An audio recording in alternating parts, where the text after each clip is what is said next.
Thank you. So we are going to talk about how brands and agencies think about taking their message beyond TV to mobile. What I want to do is quickly take 30 seconds for each of us to have this amazing panel introduce themselves. So I'll start from Tom, and would love to quickly tell about what you've done recently or some nice anecdote to go along in 30 seconds. Thanks. So thanks for having me. My name is Tom Lyons. I am Director of Innovative Marketing at Deutsch. That essentially means sort of looking at briefs for our clients and seeing how we sort of push beyond the ask, and that usually involves some sort of emerging media or technology play. And it's really good to be here. Thank you also. Thanks for having me. Thomas Burkhardt from Coty, Prestige. We're a beauty care manufacturer and licensee for many of the biggest brands in the industry. I'm the head of global marketing for Calvin Klein. And I'm at the probably furthest end away, trying to create content that can then be used around the world on multiple platforms. And in that sense, it's a very adept and acute topic that we're discussing here. Ian Beacraft, digital and mobile strategy for Burnett.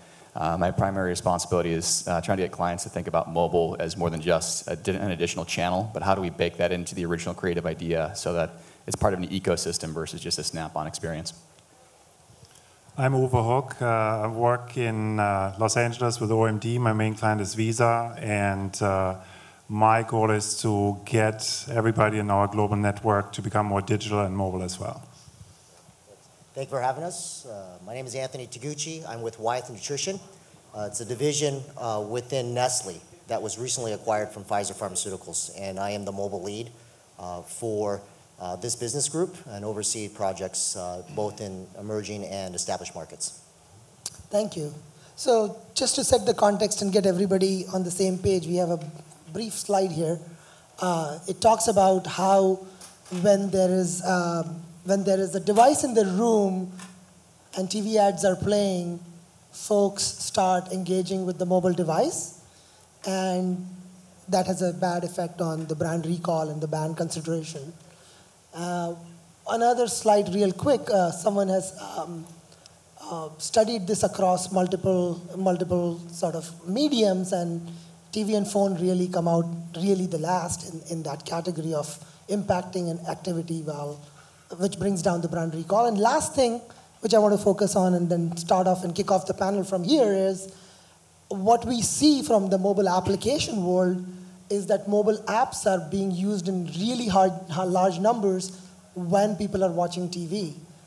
This is a chart which has a daytime on the bottom axis and a plot of how many apps are being used and volumes of that. And you see a lot of games and a lot of social category and productivity happening. So essentially, tying the three slides together, we are talking about eyeballs of the user going from TV onto mobile while the TV dollars are at play and airing around it. And what we want to do today is talk about that problem and see how industry folks are thinking about it, what they're doing to solve it. So maybe I'll just start out with the question for all of you. Have you seen the data that we are seeing, and are you hearing that similar things from either your studies or your brands, and what has been your perception of this problem? Is it really there? How bad it is? Please help us share your insights or thoughts on that. Sure. Yes is the short answer. I mean, I think it's more than data. I think we're sort of living the data. When I spend time with my family, my nieces and nephews are on their phones all the time. The TV's on. My parents are. So it's not. The interesting thing about the conversation is that it's not a totally new conversation. In the late 90s, we had the same conversation around, 65% of households had their computer in their living room while the TV was on. And I think the question now is the technology has gotten to a point of targeting that becomes really, the possibilities become really interesting. And I think the canvas gets sort of a lot bigger. I think every 5 weeks we're afraid of something else fragmenting the ecosystem. It used to be TV and radio, and when it got a little bit bigger, we all freaked out. And when the internet became a big thing, we freaked out. And now that cell phones are a big thing, we're freaking out again. And now we have more apps, and we're freaking out again. the point is that we don't have one thing to focus on as an advertiser, and as consumers, we have 1,000 things to focus on. We're not just glued to the TV set. It was DVRs a while back, and everybody was complaining that the brands don't have a voice in TV anymore. That's absolutely far from the truth. I think we still can see some ads that we have very high recall for. You know, Mayhem is recalled for a reason. It's effective and people see it. But it's becoming harder as an advertiser and a brand, from a brand perspective, but it's just, sorry, suck it up. That's the way it is. And start realizing what people are doing on their devices, what they're doing with TV, and figuring out how we can get there in front of them, and just instead of just pushing messages to them, what are the behaviors, what are the insights, what are the things they're doing, how do they want to be reached in that kind of environment. You wanted to add something, Thomas? Well, it's just one word, help. I mean, help us as advertisers and as campaign creators, and help our agencies to get ahead of this. I mean, it feels like we're running a marathon and somebody then says right at the end, well, here's another 42 kilometers.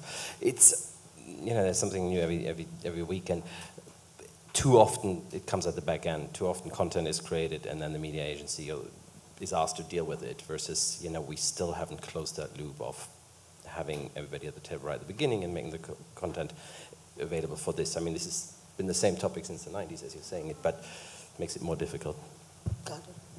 Go ahead. Yeah, I think from a brand perspective, the data is causing some internal strife in regards to how we budget, right? How we prioritize our budget, because you know that TV is important. You know that in certain countries, that, you know, when a football game or some sort of sporting event is, the viewership goes up, right? You know that there's certain activities that mandate that you have to have some you know, TVC. But at the same time, we're seeing data where, shoots, there's the split in attention, right? The recall, you know, and being able to target and understand what are the apps that are being used, what's being served. You know, all this stuff is causing some challenges of really how do we prioritize our activities. So in reality, we really don't have any TV anymore. We only have TV when it comes to certain live events where you cannot access certain content through your digital devices, but otherwise we have video. So then you can watch it on your TV, you can watch it on mobile, tablet, whatever you want. So the conversation should not be about what are we doing with mobile. It should be more about what are we doing with all the screens that we have now. And it's about, so many people are still talking about the second screen, but when the reality is when you have a family of 4, there are often 6 screens there. So there's no second screen, there are third screen and 4 screens. And it's always the one screen that interests you most, or that's most convenient to you, that you interact with. So the rest is just background noise. So if you watch TV and there's nothing interesting going on, then whatever the advertiser tries to achieve is useless, because you're just focusing on something that's more interesting to you. So that is brilliant. So we admit that there are second screens or third screens, or like you said, 6 screens in the room. We also admit there are plethora of apps, and you could perhaps argue that yes, radio was kind of a distraction, or maybe even before Radio Mom's Club on the phone was a distraction. But the engaging nature of these apps and the immersive nature of these devices, right? The big one is the lean back. This one is the immersive. And like you said, people are consuming video and immersive, but a big screen is there in most of the rooms, and that is the lean back experience for a large number of people. How are you guys thinking about tying the two together, taking the conversation forward, either in the concept of a creative experience or in the concept of just how do you engage the user and follow the conversation forward? Any good experiments or things you've done or things you're thinking about? Love to hear about that. Is the question to somehow tie the TVC with the So the question is, there are multiple screens. We all recognize that. We know that attention is fragmented. And like, Uwe put so nicely, that unless your advertising is really interesting, how do you bridge that together? So what are some of the things you guys are doing in terms of bridging the two or the multiple screens? And anything you can talk about in terms of where you see that going for the near future or in the future? So, yeah, if I may answer, I think many companies tried second screen experiences. We have ZBox, we have Glee, we have Get Glue. I mean, not Glee. Sure. But there's really only one second screen app, and that's Twitter. The rest is really not. If you look at any stats or data, Twitter is the one app or the one platform that people engage with when they're watching television. Facebook is more for, Twitter is always to engage with people when something happening right now, and Facebook is to communicate with things that happened, that were in the past. So Twitter has clearly won that race. Doesn't mean at this moment that in 2 years there's not an opportunity for other platforms to challenge them, but at this moment Twitter is really in cahoots with TV. They just signed today a big deal with CBS, and they're going to continue doing that globally. Getting to your point about Twitter, I think it definitely has the biggest share of time for TV, but I think part of the problem to your question that we have as an agency and for brands is we think of technology first. Ooh, I want to be on mobile. Great, that's awesome, but you're thinking technology first, idea last. It has to be idea first, and then moving forward. So it's the idea, what's the creative inspiration, what is it you're trying to achieve, what's the human insight behind all of this that's making it relevant to me as a consumer. And then when you found where that's going to fit most appropriately, that's when you go for mobile, or that's when you go for TV. You may find it's not the right campaign for mobile, but you shouldn't be there just because you think you should. That's a waste of money, and it's a waste of time. But I do think there's so much of that shiny object syndrome going around. Oh, we should be in Shazam, we should be in Twitter, we should be in another app here. And that's absolutely the worst way to go about it. That may be the right channel for you, but you have to think of absolutely what's the inspiration behind it. Why is this going to be relevant on that channel? There's a colleague of mine has a great analogy. It's like feeding a donkey and then polishing the turd at the other side. You can put as much on top of that turd at the other side as you want to make it look good, or you can feed it a really good diet, and it's a lot easier afterwards. So if you're spending more time on the strategy up front versus giving it all to the creatives on the back end and saying, here's a 30-second script, it's all baked for TV, now go make it mobile, you can't do that. You can try, but it's a snap-on experience versus part of the actual interaction and the insight. Yeah, so I want to echo the Twitter piece, actually. So my brand in the Philippines actually hosts a huge, it's like an American Idol type show. And, we have some of the top celebrities in the country hosting the event. It's just a huge activity year-round that builds up to this season of really these children auditioning.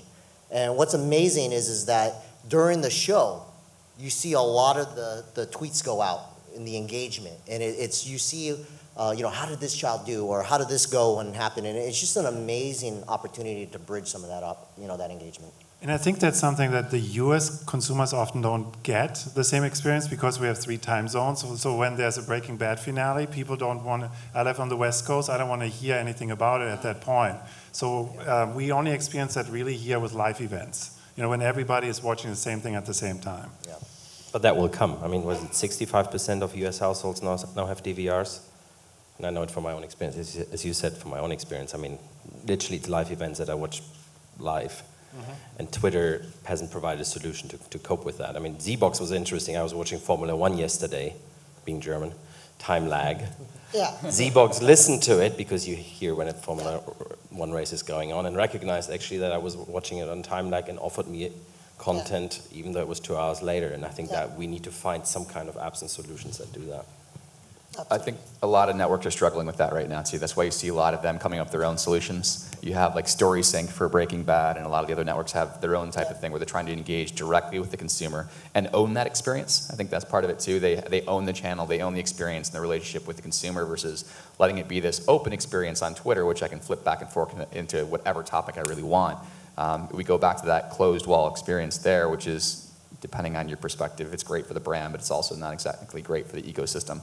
But if that's something that's well done, I think that's absolutely something brands, agencies, networks should be looking at. I believe that people are inherently lazy, especially when they watch TV. So I don't think they want to go find the Z-Box app or so on. They are on Twitter. It's only marketers look at that, yeah. Yeah, it's the 6 of us on stage. Yeah. It's kind of like the Oreo tweet that everybody here in the room knows about. My wife has never heard about it. So it's the same with these second screen apps. It's a little bit of a fad right now, but the native behavior of people is to be on Twitter. So it's also native to them to interact then with people on Twitter when they're watching TV. Are you saying brands and marketers are narcissistic? Is that what I'm getting? I didn't say anything. We just want to see if our work works, right? I think the reason... Go ahead. there's something interesting around, I think, the reason why Twitter has done so well in the space, and that's because celebrity, it's a point of view medium, and celebrities have sort of latched onto it as a way to broadcast their point of view, and I think that brands need to behave sort of similarly, and if they're going to participate in Twitter, they have to sort of go to it with a little bit of a point of view. And I also agree with the fact that I'm lazy.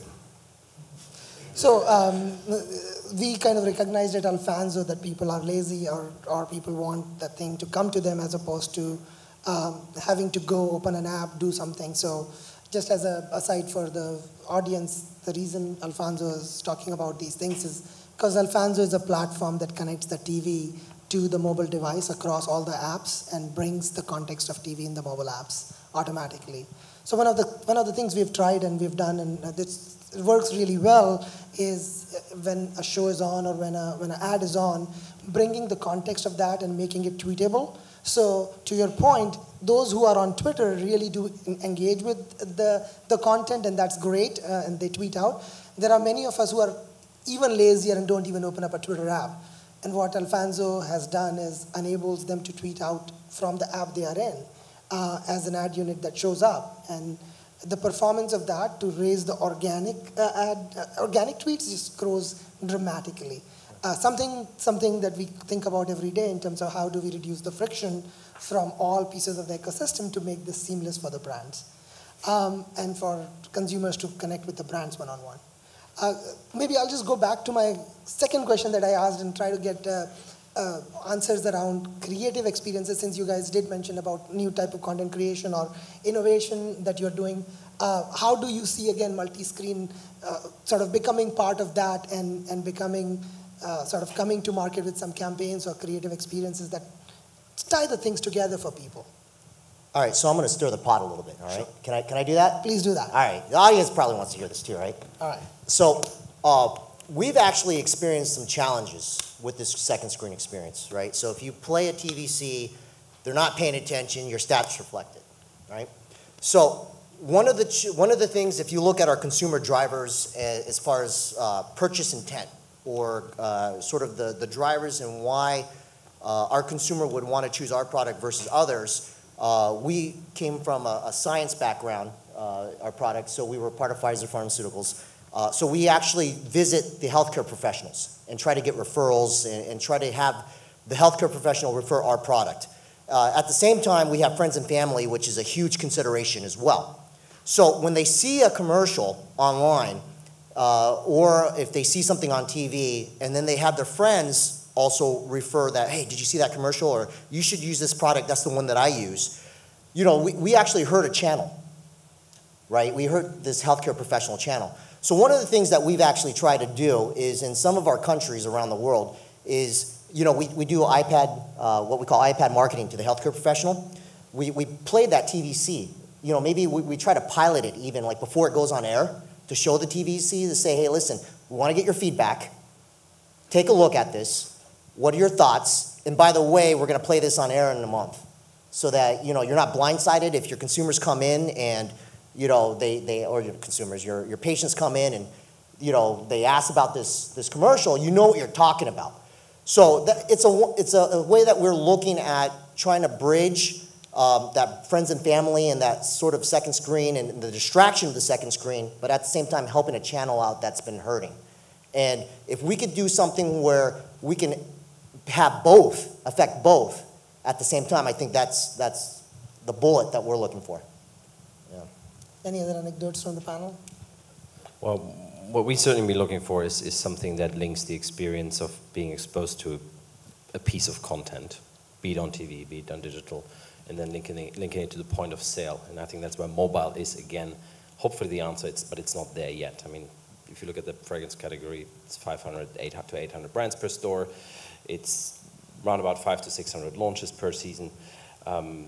Usually 5, 6 are exhibited when you come into the store. So even if you had that experience with me before, there's so much distraction coming in, I'll probably most likely lose you while you walk through the store until you get to the fixture with my product.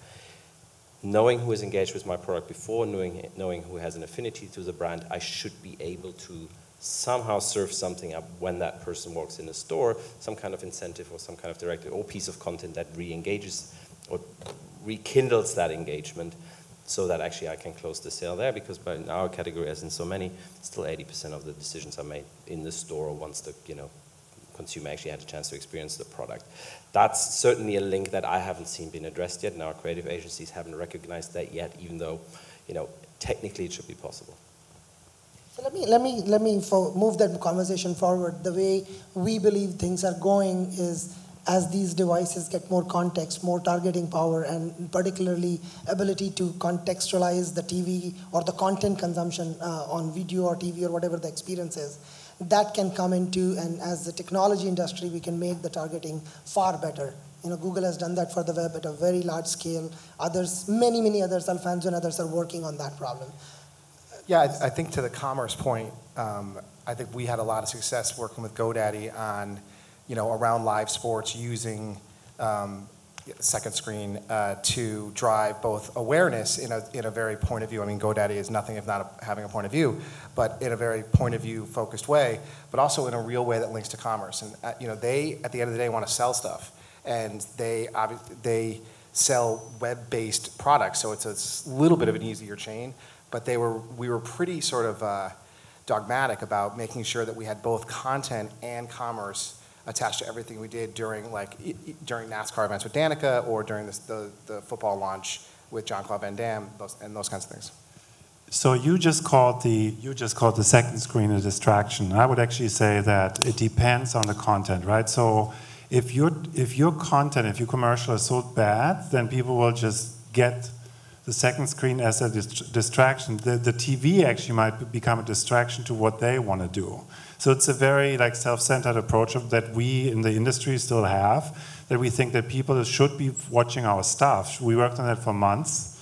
We, in the old days that worked because we had a contract where in order for them to see content, they had to watch commercial. And now that contract is broken. But on the other hand, I think targeting will not save the day in mobile. We've seen that before. We've seen it in desktop. Now nobody wants to invest in desktop anymore because it doesn't perform. And the reason why is because our industry tends to screw up good things. We used to have one banner on a desktop page. Now we have 20, and the video is running, and autoplay, etc. And mobile is so effective right now because you can only see one thing. You can only see one video or one banner. You're not getting distracted with three things that are flashing and moving at the same time. We as an industry have to be very careful that we don't screw it up again. Yeah, I definitely have to agree with the targeting not saving the day. We're always looking for more data. We're trying to ask for the next golden key to help us figure out how we're going to get in front of the consumer more effectively. And I think we have that key. It's called human insight. It's behaviors. And how do we get to understand what people are doing in a certain place in a certain time and then play to that specifically? And I do think that's also part of the reason why, as an agency, we haven't figured out many ways to say, how do I track that person who's been exposed to my ad, out of the retail store, and then track them into the retail store and still display myself in front of them when they're, not in front of my aisle, but get them to there. And we can go through a whole different conference about targeting specifically to how real time and social and engaging do you want to get in a specific situation, or how creepy can you get, or how close you get to the creepy line without passing it over. But I think as an industry, we're trying to battle with those items as well as the technological limitations, as well as the targeting. But the problem with all this is the human insight and behaviors gets completely lost in the shuffle with all of this. We're always going towards technology first. And I haven't said this before, right? But it's always about the human behaviors. And if we realize that, we will be more effective. So I completely agree that the creative has to sort of drive most of the other things. Looking at the future again, if we do believe, like you're saying, that this is the device which I want to engage in, it's not a distraction, and TV might be the distraction, and as the context of more videos on multiple screen grows, some on subscription basis, some ad supported, but ads I have some more control over, things of that nature. What are your perspective on how the budgets will lay out? Because clearly there is TV ad budget, which is fundamentally different and larger than everything else we are talking about here, even though we would agree that sometimes those TV ads are distractions. So what's your perspective as a panel, each of you, I'll go across, how do you see that playing out in the next few years in terms of what will happen to the TV ad budget, or will it stay the same, or will our mobile, because of all these, better creative experiences, better ad formats, better technology to deliver that catch up and any predictions? Sure. Predictions? So what we're looking at is a shift. And the reason why is, if you look at this curve here, that describes most of my markets, right?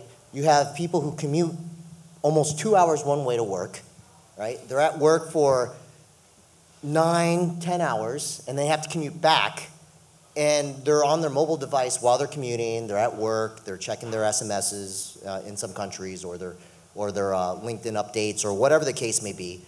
And they're spending less time on TV at home because they're burnt, right? So what we're looking at is, is really TV the place where we want to put our investment in the future? Are we building sort of the ecosystem around our digital capabilities, including the acquisition, the conversion, and then the metrics behind that, the digital ROI dashboard to really put that into place? And so, I guess that's why I have a job still, is to look at how are we going to do that. And so we are seriously considering a shift.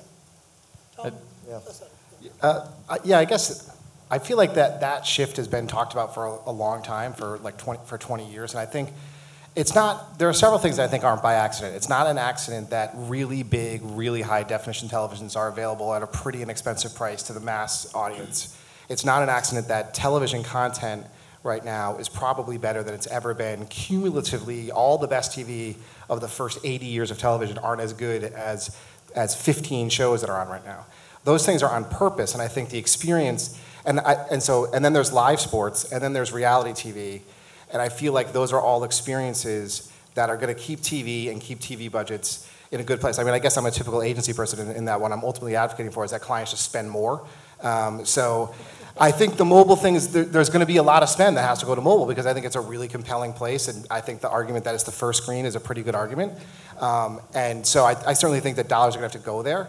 But I guess I don't totally think that there's going to be a sea change out of television because I think people are lazy and I think people really enjoy television. And I think things like Breaking Bad eliminate the DVR because you don't want to be the person who didn't see the show when it was on live because your Twitter feed and your Facebook page are going to be spoilers. And so I think there's just a lot of a sort of perfect storm around TV that's really helping that medium stay relevant. So then let's draw the analogy from that. You're saying TV is still alive because the content is so good.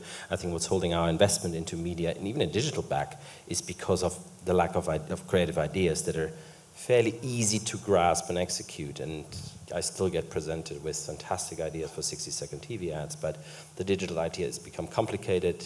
The moments we lean forward, the execution is even more complicated. It takes so much of our manpower. The results have been, in many cases, suboptimal, and that's what's holding us back. So I think it's, as creativity increases, as the way that agencies can simplify ideas and put them into, compelling ideas that just only happen to work on a mobile or on a digital platform, then we'll invest.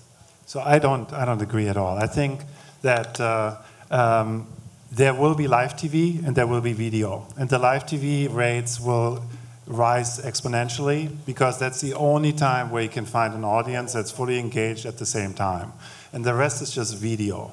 It doesn't matter where you play it, doesn't matter what device you play it, at what time you play it, it's just video content. And so there will be a total split that from the planning point of view, you would say, okay, I'm going to invest here in live TV when I want to engage that audience at that point, and then the rest will be just video, wherever they are. Sorry to interrupt, but the video content as you see it will still be ad supported, or you see that not happening? It depends. So there will be hybrid. I'm not a big believer in TV is dead. All these things that die every two years. We live in the ad world. We live among dead people everywhere. Print is dead. Everything is dead. But I think that overall there will be hybrid models where people, the 1% or the 10%, they will be paying for it. They do it already, Hulu Plus, etc. And then the other ones have to watch commercials. So I agree with that. Okay. We'll wrap up after this to comment. I want to open up for questions. Oh, sorry. We have about 4 minutes left. All right. Everybody wants a drink, yeah. All right. So why don't we open up for questions, and if you have a mic? So just wave, and a friend here will come with a mic if there are questions. Go ahead.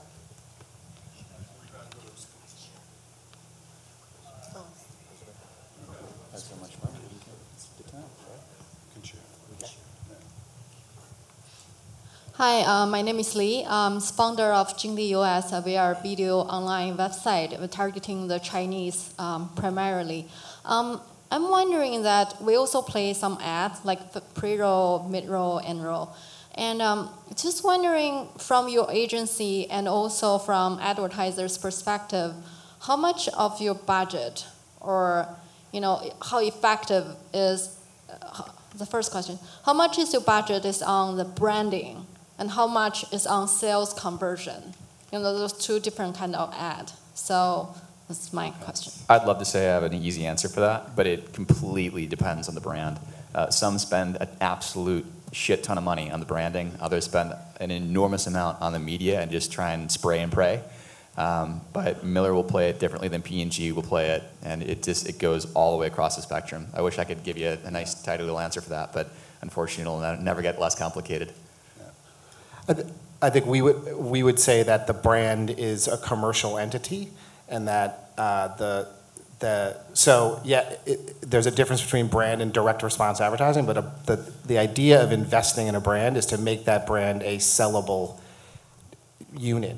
And so, so in some ways, I feel it's a slightly false distinction outside of really hardcore direct response. I'd like to just add something. I have a brother who is 25 years old, and he watches zero cable. He watches everything online, YouTube, just various channels. He watches nothing. So how do you go after someone like that who is not even available? He's not watching television. He's watching everything on demand, and that is his age and younger. That's what they're doing. Everything is on demand. How do you get to those people? Can I return a question to you? Sure. What do you see him doing most of the time? When he's like hanging out, what do you see him doing? Well, when he's hanging out, yeah, he is either, he's making music, or he's watching, on-demand content, or he's outside of the house. So there's a couple ways that a brand would go after somebody like that. A is focus, what are they doing right now? Where are they watching their media? Where are they getting their media? But also, what are they doing in their free time? Are they watching it on their phone? Are they chatting away on Facebook? Are they spending time on Twitter? But also getting to the music aspect of it. If I'm a brand that plays in that space, which he's most likely going to want to buy from, I want to play to that too. I want to insert myself in places where he's going to be spending his time and making his music and putting his music out. So maybe he's got a SoundCloud channel, and he's putting that up there. I want to be playing in a space where I can relate to that in some way, if it's relevant to me as a brand. If I have a P&G product, I'm probably not going to be placing it there. But if it's a brand that's very much in that space, then it works out beautifully. So we're seeing that shift.